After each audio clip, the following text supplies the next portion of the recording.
Retomando, vou convidar a Jéssica aqui mais uma vez.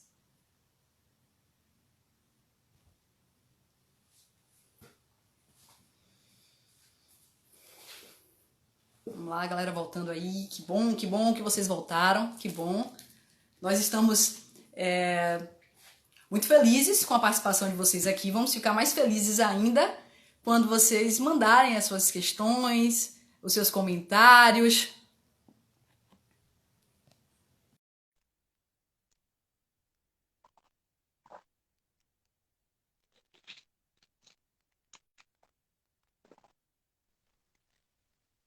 Jéssica está voltando, voltou. Então, Jéssica, essa descolonização do currículo, né? Isso Trazendo aí. essa perspectiva das populações negras, né? Como o livro Negociação e Conflito marca essa nova historiografia da escravidão brasileira, a gente tem que pensar esse escravizado para além de zumbi, como um marco da resistência e o que eles liam como resistência irascível, resistência quase como se a escravidão enlouquecesse as pessoas, e do outro lado o pai João, que é o símbolo da acomodação. O que esse livro, o que a nova perspectiva da escravidão, da história da escravidão mostra é que para além da resistência, para além da rebeldia, para além da rebeldia e da acomodação, a gente tem a via da negociação. E essa negociação é cotidiana. As pessoas escravizadas negociavam cotidianamente. A gente pode fazer uma live em outro momento para discutir especificamente história social da escravidão, visto que eu sou historiadora desse grupo da história social da escravidão. Eu trabalho com africanos e africanas em Salvador no século XVIII, estudando escravidão e liberdade, enfim. E essa é a perspectiva que o professor, a professora de história tem que empregar em sua sala de aula, né? A perspectiva mais coerente do ponto de vista de quem tem como pauta a importância da educação antirracista. E o terceiro ponto, né? Já falamos por que é necessário uma educação antirracista. Vimos que o Brasil é um país racista, estruturalmente racista, e que é a educação que possibilitou a perpetuação desse racismo. Vimos, num segundo momento, como implementar essa educação antirracista. Eu falei aqui da perspectiva, né? Primeiro, da desconstrução dos estereótipos relativos à história africana e afro-brasileira. Então, esses estereótipos todos de acomodação, de visão limitada, né, do que seria a história da população negra no Brasil, vinculada sempre ao tráfico, à escravidão, à abolição e só isso, e quando acaba a abolição você não acha mais a população negra no livro didático, então é preciso implodir isso, é preciso desconstruir esse estereótipo reducionista que reduz a história do povo negro à história da escravidão. Nós somos muito mais. O continente africano deu origem à espécie humana. Então a história dos povos africanos é a história mais complexa, mais ampla, mais antiga da história do mundo, do planeta. Se a espécie humana surge no continente africano, a história africana é a história maior, a mais complexa, a mais antiga. E como é que reduzem a história da população mais antiga a tráfico e escravidão? É preciso implodir isso. É preciso levar isso para as nossas estudantes, para os nossos estudantes. É preciso levar isso para o mundo. Assim como as contribuições dos africanos. Então é preciso desconstruir esses estereótipos reducionistas, esses estereótipos todos que foram construídos em torno da população africana e afro-brasileira. Esse foi o segundo ponto, né? Como implementar essa educação antirracista. E um terceiro ponto é para quê? Para que a gente precisa implementar uma educação antirracista? Já está óbvio a altura dessa do campeonato, né? A gente acredita na educação como uma educação emancipadora, a gente precisa de uma educação antirracista, porque a gente precisa superar o racismo na sociedade brasileira. E é importante pontuar que o racismo não é uma coisa de negros. Não é um tema que só a população negra tem que abordar. O racismo é um problema social. Se é um O problema racismo social. é branco, Raíza, pode falar. O racismo é coisa de branco. O racismo é um problema social. Sendo um problema social, todos que estão na sociedade precisam trabalhar para a superação.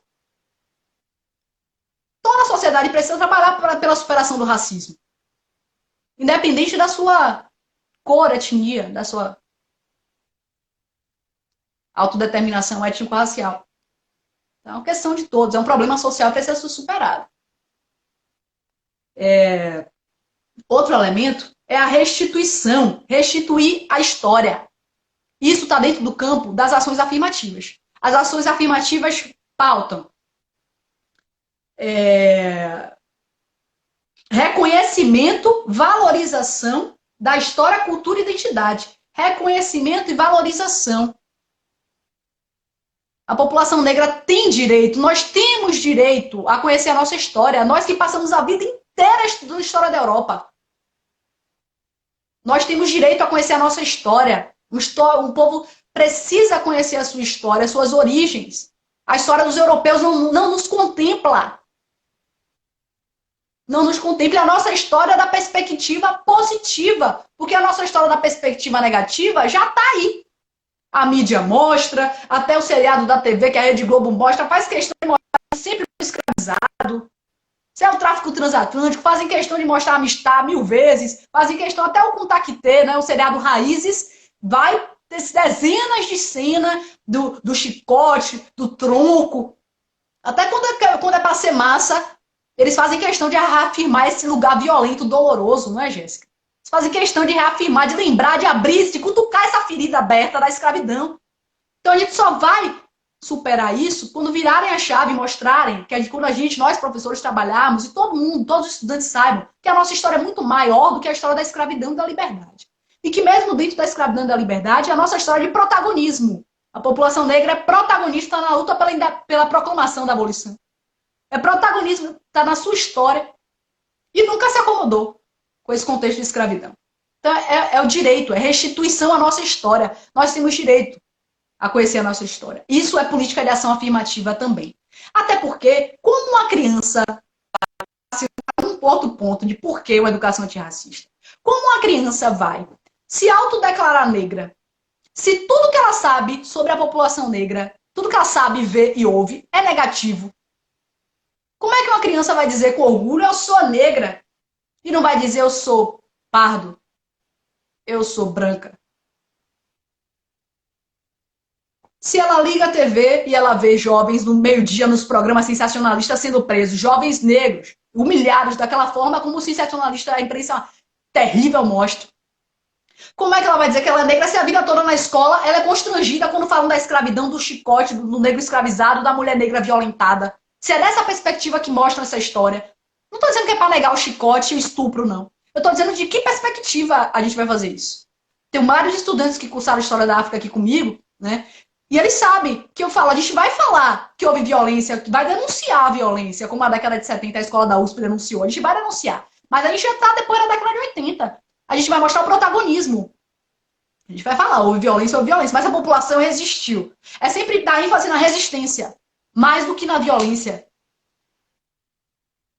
Então, é só através das representações positivas. Outro elemento que as diretrizes curriculares nacionais para a educação das relações étnico-raciais e ensino de história e cultura africana e afro-brasileira mostram é a perspectiva negativa. A gente precisa levar exemplos positivos, representações positivas de populações negras.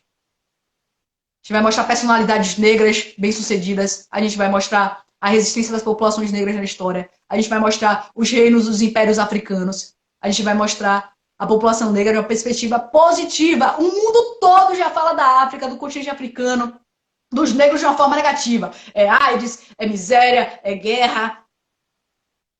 O mundo todo já fala da perspectiva negativa. A gente vai mostrar o positivo, professor, professora. É a gente que precisa levar para esse estudante, a perspectiva positiva.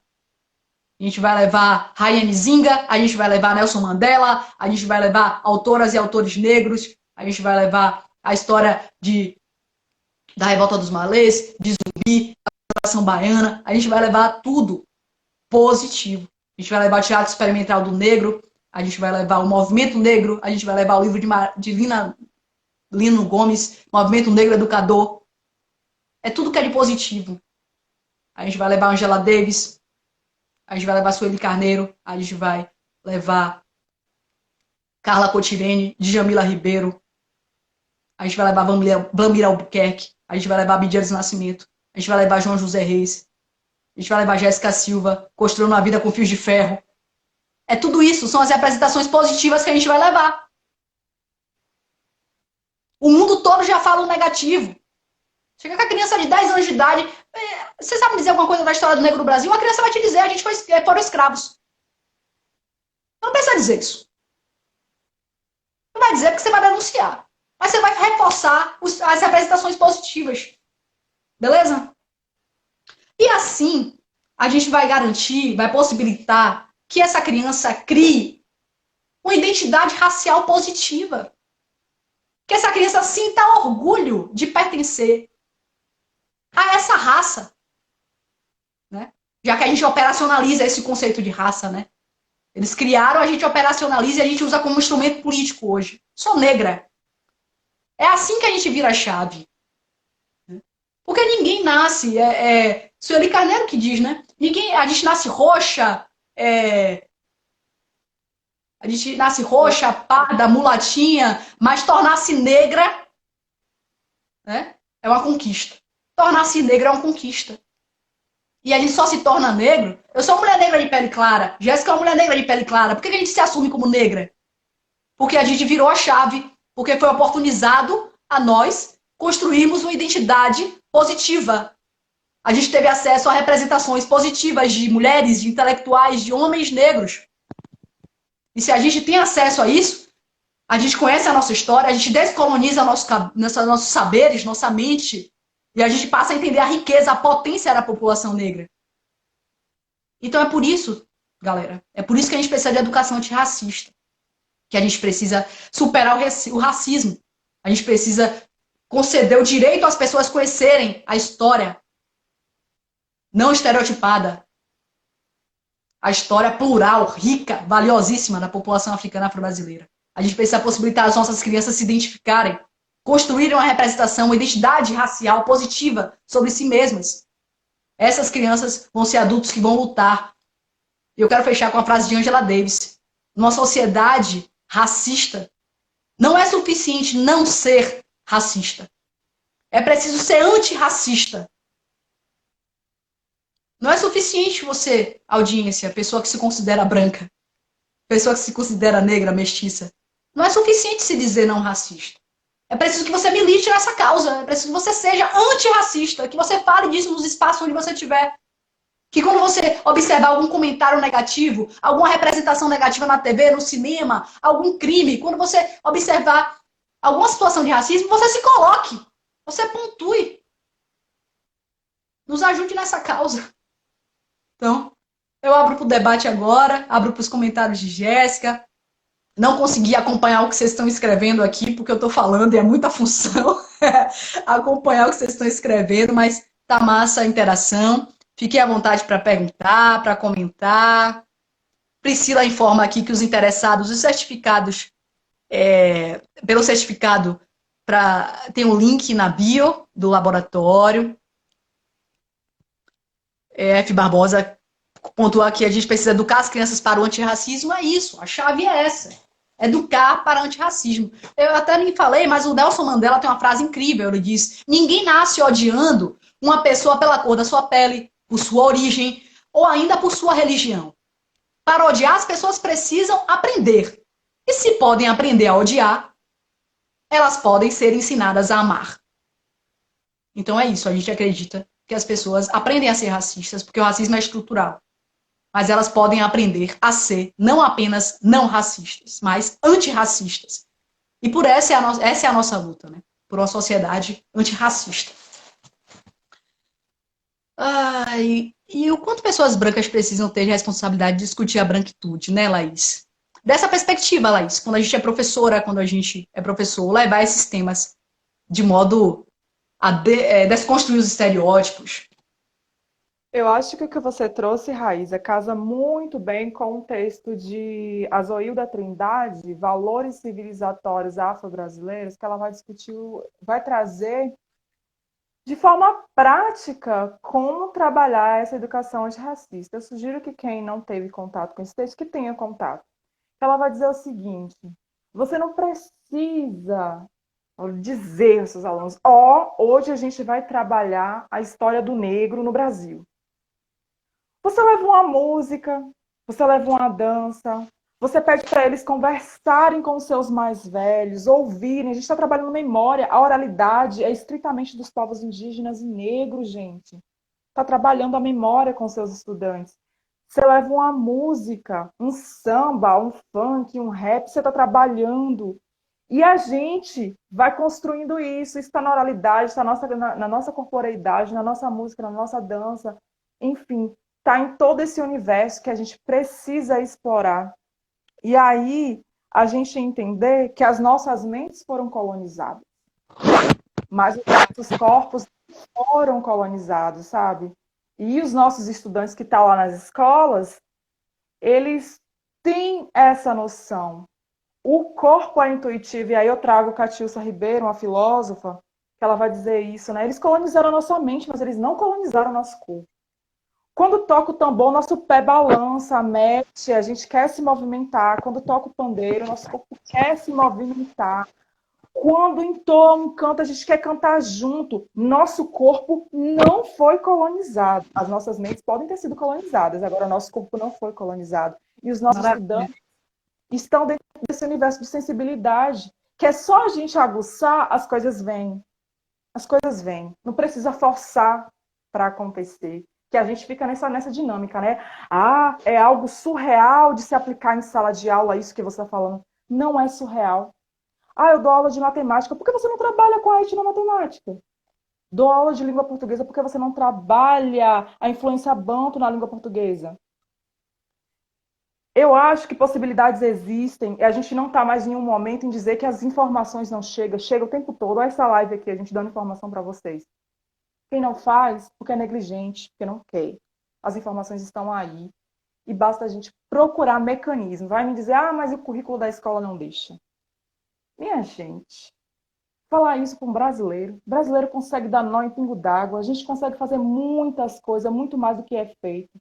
A gente está acomodado no nosso lugar. Acomodado, com mentes colonizadas. E a gente fica querendo colonizar corpos e mentes por aí também. Incomoda a gente, corpos livres, na verdade, quando o estudante levanta da cadeira e que começa a se movimentar, que quer falar, que quer isso, que quer aquilo outro. Menino, senta, não tá vendo? Estou explicando. Colonizar o corpo, né? Ali, naquele quadradinho, na cadeira, não pode levantar, não pode se expressar, porque não trabalha a corporeidade, que é um valor civilizatório afro-brasileiro. Então, assim, são inúmeras coisas, sabe? Eu acho que falta mesmo, estou disposta a fazer. Porque vai ter sempre, vai jogar sempre no colo da amiga militante, da amiga preta da escola, do colega que eu posso convidar. E outra, educação antirracista não se faz sozinha. Se faz em coletivo. E coletividade é um valor civilizatório afro-brasileiro. Se faz no coletivo. Se você não tem determinada habilidade, convide alguém que tenha determinada habilidade, traga para a sala de aula, construa em conjunto, construa em coletivo, mas não delegue essa função apenas a essa pessoa. Esteja em conjunto. Maravilha, Jéssica. Jéssica, alguém, acho que foi Laís que colocou a pergunta aqui, ó. Como abordar o tema da apropriação cultural em aula? Você quer comentar isso? Como abordar o tema da apropriação cultural em aula? Bom, a apropriação cultural, ela está diretamente ligada com o capital. E aí, Silva Almeida, ele disse isso numa live dele, que eu não vou lembrar qual foi, mas ele diz isso, né? Que a gente tem que compreender o neoliberalismo para a gente pensar certas circunstâncias do racismo estrutural que está aí. A apropriação cultural é uma delas. O que é apropriação cultural? Nada mais é que você pegar um item de uma determinada cultura, retirar todo o valor simbólico e ancestral que tem ali e colocar no teu corpo ou vendê-lo, enfim, ou comercializá-lo de forma a descaracterizar de onde vem, né? Então, assim, pensar essa apropriação cultural é pensar em valorizar pessoas negras que produzem cultura, que produzem objetos, que comercializa isso, porque a gente tende a validar, por exemplo, Jéssica está falando, ninguém vai ouvir, mas aí vem uma professora branca que fala sobre antirracismo, a galera vai lá assim, nossa, fulana de tal falou isso. Por que a fala de fulana de tal é valorizada e a fala de Jéssica não é valorizada? Porque está dentro desse processo aí. A cultura que é valorizada, a voz que é valorizada é do branco. E, por exemplo, um branco consegue vender uma música de preto, por exemplo, funk. Uma pessoa branca que comercializa o funk rapidamente chega nos streams aí, né? E por que o preto não chega? Se é um ritmo estritamente nascido ali. Então, assim, trabalhar a valorização de pessoas negras que produzem cultura, entende? Que produzem esses elementos e trazer para a sala de aula. Quando a gente valoriza, a gente vai ensinar para esse estudante que é possível consumir cultura preta e não cultura preta feita por branco, entende? Então, assim, quando eu falo de trazer teóricos, quando eu falo de trazer música, quando eu falo de trazer dança, é de valorizar esses sujeitos e sujeitas que produzem essa cultura. Eu acredito que esse é o melhor caminho. Assim. Massa. Jéssica, Eu. a professora Priscila colocou aqui, ó. Mesmo com a Lei 10.639, eu já me omiti em algumas situações de racismo situações de racismo em sala de aula. Isso é uma questão muito interessante. Tem um outro elemento. Eu gostaria de pedir muito, de sugerir que vocês lessem as diretrizes curriculares nacionais para a educação das relações étnico-raciais. É uma normativa, mas é uma normativa incrível. É o elemento norteador. Lá está o caminho, o que nós precisamos fazer. E um deles é essa. A importância da educação antirracista e de trabalharmos isso na formação dos professores é para que nós saibamos, nós professoras e professores, saibamos como lidar com as situações de racismo em sala de aula que acontecem todos os dias. Eu lembro quando eu comecei a dar aula em 2000, faz muitos anos que eu comecei a dar aula, né? Comecei a dar aula em 2010, mas logo quando eu fui para a rede particular, em 2012, eu estava na turma de sexta série, né, sexto ano, quinta série, e as crianças chamaram um coleguinha da turma de fim de slide. Você sabe o que é o fim de slide? Quando você passa o slide todo, o último é o quê? É o fundo preto. Finalização da apresentação. O apelido do menino era esse. E era kkk na sala toda. A primeira vez que eu ouvi esse apelido, eu fiquei, caramba, velho. Já estava lá estudando africanos no Brasil, né? Desde 2009 eu estudo africanos no Brasil. Né? Já estava preparando projeto de mestrado e tal. Mas não soube como lidar com aquela situação, não. Eu só soube dizer, gente, parou, esse apelido é ridículo, isso não existe, vocês estão constrangendo o colega. Mas hoje eu tenho outra base para debater isso aí. Passados quase 10 anos, né? Passados 8 anos. E essa é uma situação que é o racismo recreativo, né? É o racismo recreativo, é o apelido. Todo mundo dá risada, kkk, o menino fica lá traumatizado pro resto da vida. O menino e a menina.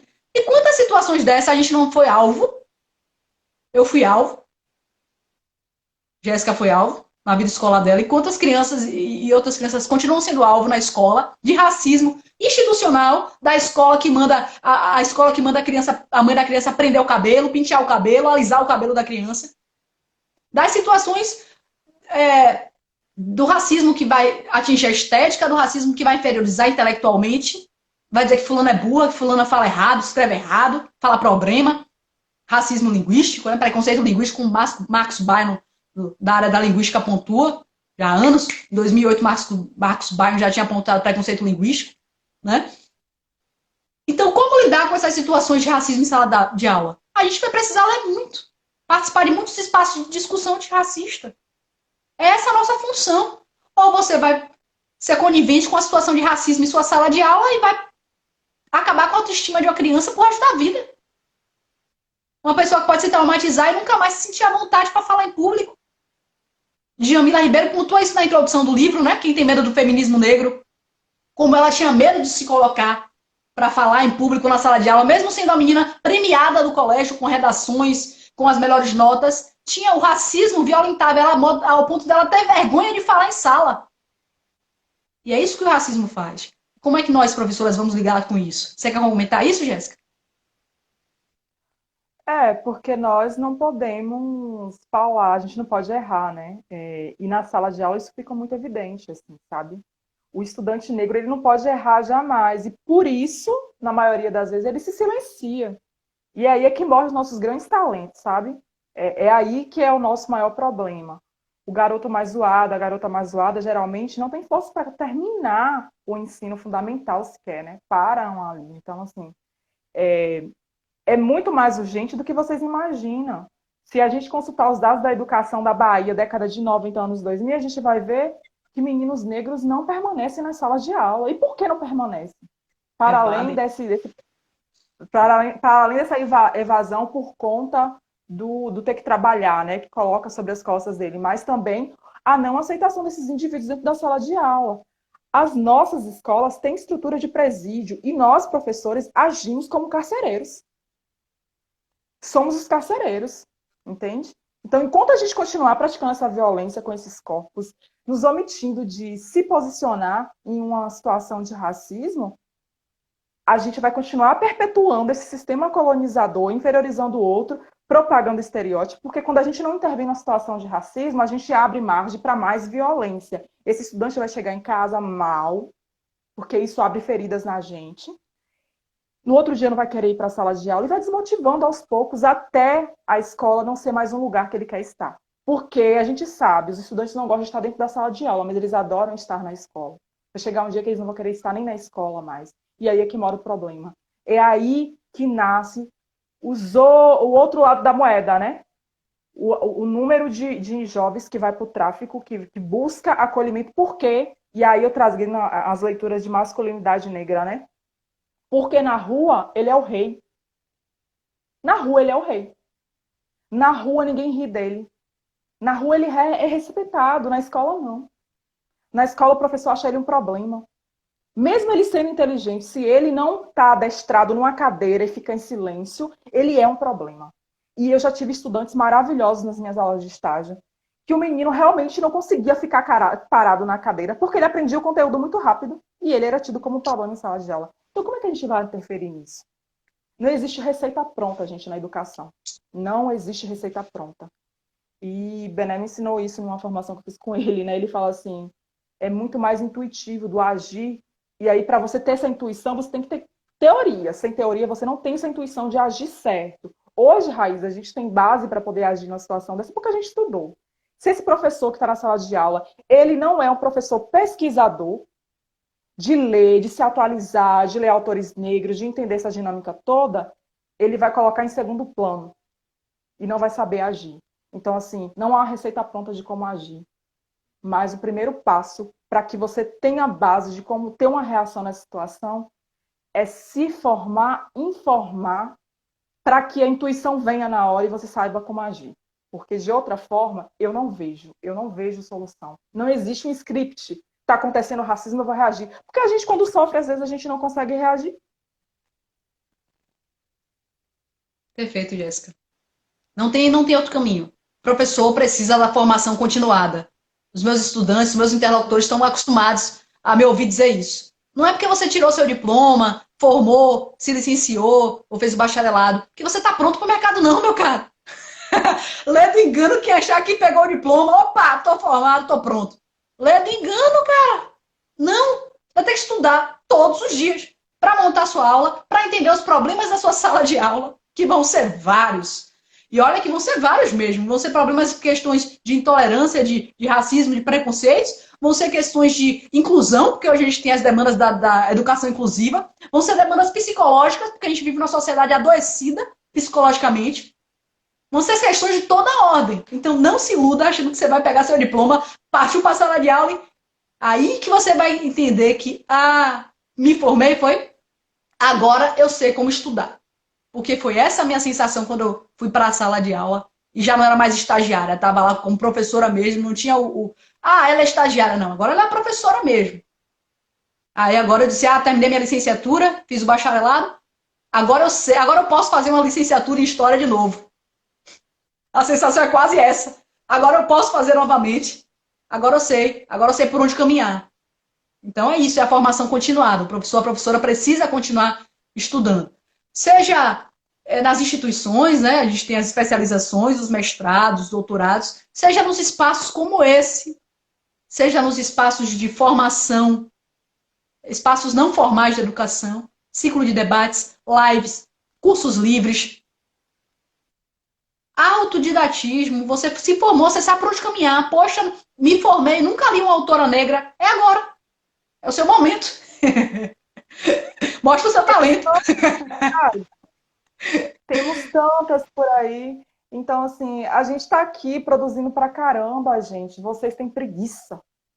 Eu vou falar isso sempre. Vocês têm preguiça de dar um Google e pesquisar as coisas. A galera tá aí produzindo e produzindo muito, produzindo material de qualidade. A gente não só lê pesquisadores negros, como a gente lê pesquisadores brancos, a gente contesta as teorias que eles construímos novas epistemologias.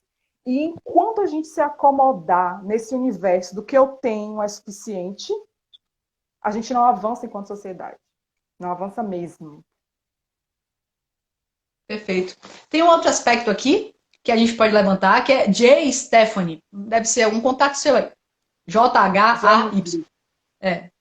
Ela falou sobre a importância de disputarmos a construção dos materiais didáticos. O que você pensa sobre isso, Jéssica? Jamile, a gente já produziu muito material didático, principalmente a partir da Lei 10.639, das Diretrizes Curriculares Nacionais. O governo Lula, ele produziu muito material didático para ser aplicado em salas de aula. Ele investiu dinheiro pesadíssimo em produção de material didático. Mas sabe o que falta da gente? Como eu disse, dar um Google, acessar a página do MEC, porque o material está todo lá e é um material de extrema qualidade.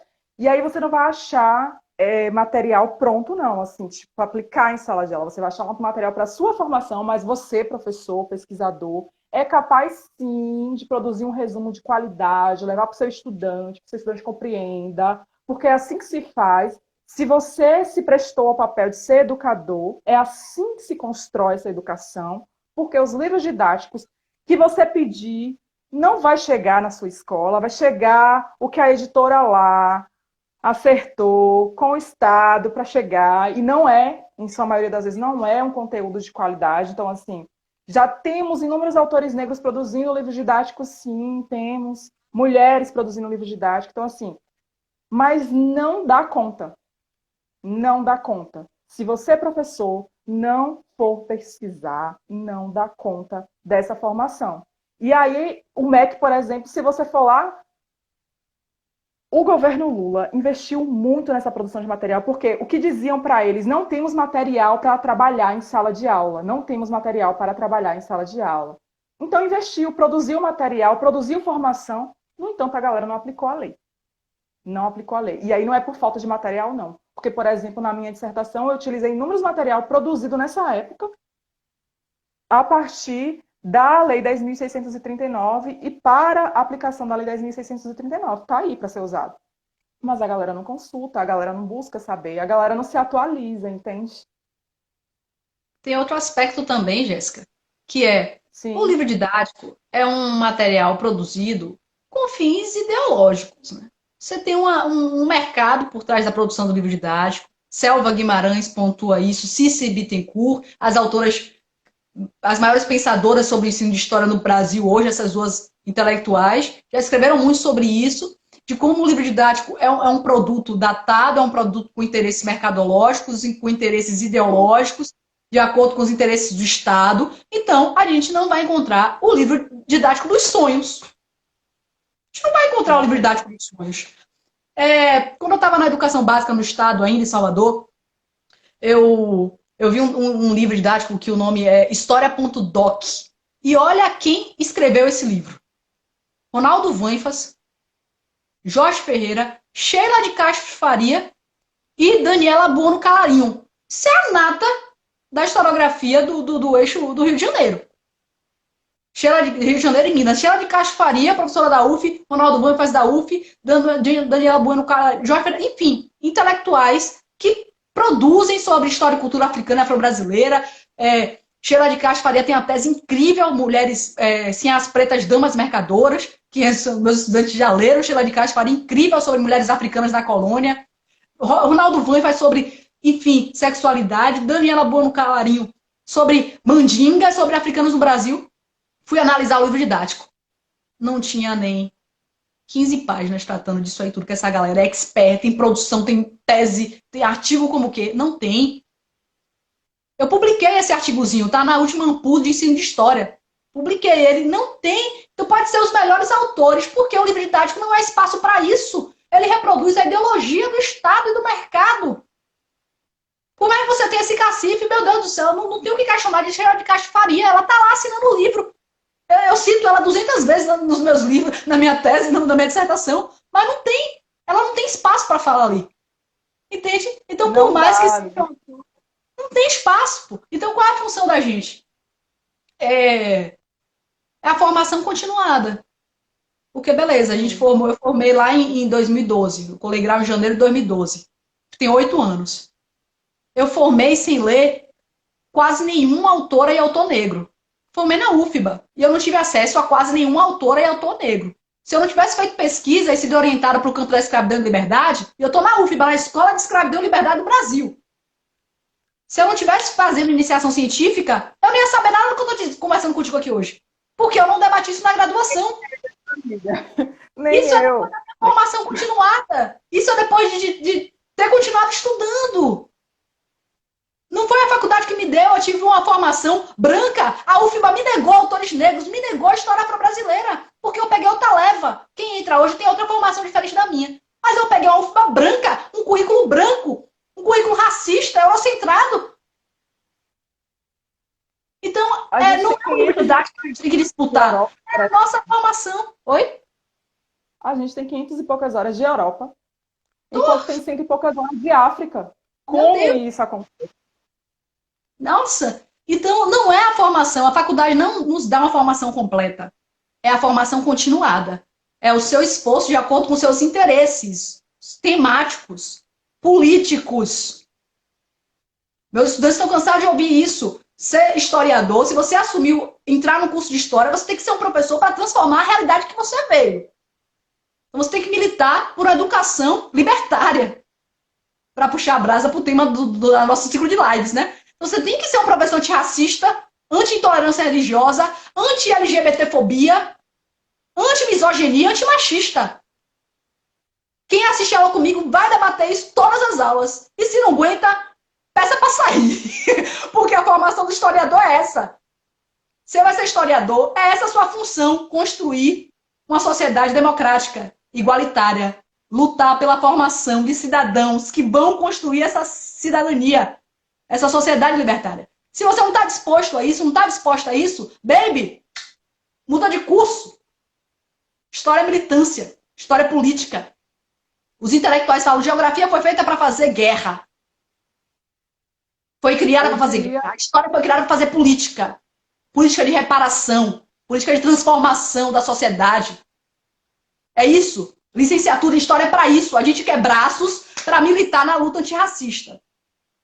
Para militar na luta antimachista. Para militar na luta anti-intolerância religiosa, anti-LGBTfobia. É sociedade democrática e igualitária. Se você não está disposto a isso, você está no curso errado. Me desculpe. Eu diria que quem escolheu a área da educação não deveria estar na sala de aula se não estiver disposto a fazer isso, gente. Porque é vocês que ferram com o andar da carruagem aí, sabe por quê? Porque a galera fica muito mais tempo dentro da sala de aula do que nas suas casas. Então, se a escola é colonizadora, vamos ter adolescentes, jovens, com as mentes colonizadas. Se vocês não estão preocupados com essa educação que vocês servem para esses estudantes, se vocês estão se lixando para isso, vocês vão ter que aguentar vários Bolsonaros no poder. Porque é para isso que esse tipo de educação serve. Educação lixo constrói pessoas lixo que elegem outros lixos para nos governar. E que instaura essa ala conservadora que a gente tem hoje, que a gente não consegue dialogar. E não estou dizendo que o professor é salvador da pátria, não. O professor não consegue salvar a pátria, não. A gente tem noção disso. Mas a profissão de professor é uma profissão política. Porque a gente sabe que a gente não é remunerado tal qual devia, diante das nossas formações que a gente faz. Então, se você escolheu ser professor, se você escolheu atuar dentro da educação, por que carga d'água você quer ser um professor medíocre, recebendo mal? Faça a diferença, minha gente. Porque fazer a diferença que a gente vai ter uma sociedade menos desigual, a gente vai ter uma sociedade, não falo nem igual, não, mas mais equível, sabe? Porque já está difícil demais lidar com tudo isso que a gente está aí. E quando a gente chega nos espaços escolares, com as nossas ideias, com os nossos sonhos, que a gente encontra esse tipo de pessoa, são esse tipo de pessoas que barram a gente também. Porque a gente não dá conta sozinho. Um professor militante não dá conta de uma escola com 1.000, 2.000 alunos. É preciso de mais, muito mais que isso. Então, assim, para mim, a profissão de professor é uma profissão de militância. Educação é militância, gente, porque remuneração não vem. Então, assim, assumam essa postura de vocês, porque eu estou entendendo que eu estou falando com a galera que está nesse campo aqui. Assumam a postura de vocês e prestem uma educação de qualidade para os nossos estudantes, para que a gente não tenha mais problemas como a gente está tendo nesse nível que a gente está tendo no Brasil hoje, nesse caos político, social, de saúde, enfim. Maravilha. Gostaria de agradecer a todo mundo que colocou a gente para participar dessa conversa, desse debate aqui. Esse é apenas o primeiro ciclo de debates do Laboratório Virtual de História da UNEB, do DEDC 10, Teixeira de Freitas. Então, acompanhe os próximos, toda quarta-feira às 19 horas. Nós vamos debater muitos temas aqui, sempre com convidados assim de excelência, como Jéssica Silva. Muito obrigada, Jéssica, por participar conosco. Uma alegria trocar contigo. Jéssica, que é uma amiga pessoal, né? A gente já conversa muito aí na vida. E que vem somar com a gente nesse projeto laboratório. Muito obrigada, em nome do laboratório, em nome da professora Priscila da Glória, eu também agradeço a participação de Jéssica, em nome de todo o colegiado de História, em nome de todos os colegas egressos, todo mundo que participou aqui. Agradeço a participação de Jéssica e agradeço a participação de vocês todas também. Jéssica, dá um sorrisão para a gente tirar uma foto aqui. Pronto. Alguém tem algum comentário? As pessoas estão agradecendo pela live, pelo debate. Ó, Hugo, saudações, querido. Então, Fatinha, Priscila, Liliane, todo mundo agradecendo, mandando saudações. Uma boa noite a todos, a todas. Fiquem bem, cuidem-se bem. Vamos estudar, vamos continuar a nossa formação, vamos nos tornar profissionais mais responsáveis, engajados na transformação da sociedade mesmo. Uma sociedade que supere todas as desigualdades, que supere o racismo, que supere a LGBTfobia, a misoginia, a intolerância religiosa. Então, é essa a proposta do Laboratório de História, Laboratório Virtual do curso de História, com esse ciclo de debates por uma educação libertária. Deixo com Jéssica as considerações finais dela. Então, gente, quero agradecer a cada uma que migrou também do meu Insta para cá, para a gente fazer esse bate-papo. Agradecer quem divulgou, foi muitas pessoas divulgando, acompanhei ao longo da semana, nessa loucura toda, produzindo live e as divulgações, enfim. Agradecer a Raiz, a Priscila por terem feito o convite, por ter lembrado do meu nome. Tenho um carinho muito imenso pelo Campus 10. A Jéssica, que sou hoje, vem de lá, assim, essa construção, né? Então, assim, se não tivesse passado por lá, não seria quem sou hoje. E é esse caminho mesmo que eu acho, que eu acredito, né? Não acredito em outro caminho diferente do que eu estou traçando para a minha vida e do que eu estou construindo há muito tempo. E é sempre um prazer compartilhar o pouco que aprendi, né? Ao longo dessa caminhada. E com pessoas maravilhosas como a Raíza, né? Uma grande intelectual aí da área, uma professora de África, então é responsabilidade, né? Que recai sobre os nossos ombros, enquanto está nesse momento que a gente fica muito nervosa.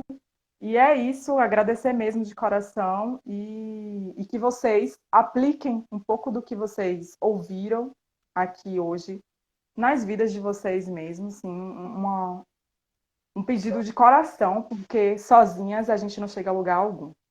É em coletividade que se constrói.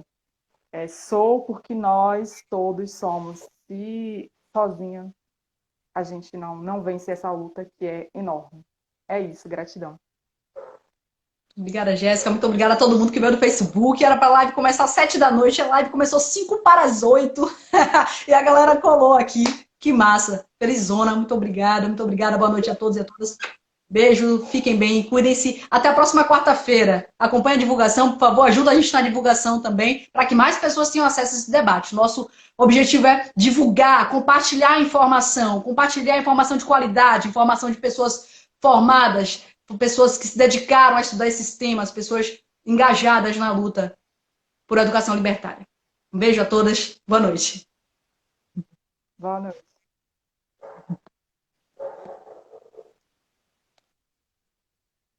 Como é que eu cancelo aqui? Encerrar, já achei.